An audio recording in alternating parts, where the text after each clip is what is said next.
అహంకారం తీస్తాం, తోలు తీసి కింద కూర్చోబెడతాం. మీకు ఒళ్ళు ఒక్కొక్కళ్ళకి మీకు ఎక్కడెక్కడ ఉన్నో తెలియట్లా. మీకు అహంకారాలు పెరిగిపోయిన, మీకు ఆధిపత్యపు అహంకారంతో అధికారుల మీద దాడి చేస్తే మిమ్మల్ని ఎలా తీసుకెళ్లాలో, ఎలాంటి శిక్ష పడాలో మీకు ఖచ్చితంగా చేసి పెడతాం. మీకు ఇష్టారాజ్యంగా చేయకండి.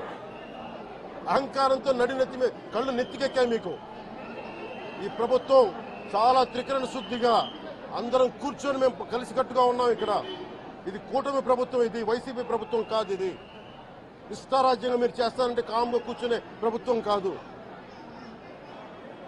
మీకు ఎలా చేస్తే, ఎలా నియంత్రిస్తే మీకు కిందకు వస్తారో మేము చేస్తాం. మీరు గాల్లో విహరిస్తూ ఉన్నారు. 11 సీట్లు వచ్చిన ఇంకా గాల్లో విహరిస్తున్నారు. మొత్తం మీకు ఎలా కిందకి దించాలో మాకు బాగా తెలుసు. చేసి చూపిస్తాం.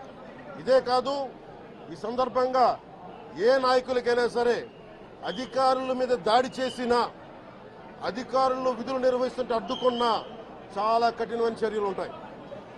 ఈరోజు నేను వచ్చి ఇక్కడ ఎందుకు వచ్చాను జవహర్ బాబు గారి దగ్గరికి అంటే, ఆయన ఒక ఎస్సీ ఎస్టీ కులానికి సంబంధించిన వ్యక్తినో వీటి గురించి అని కాదు.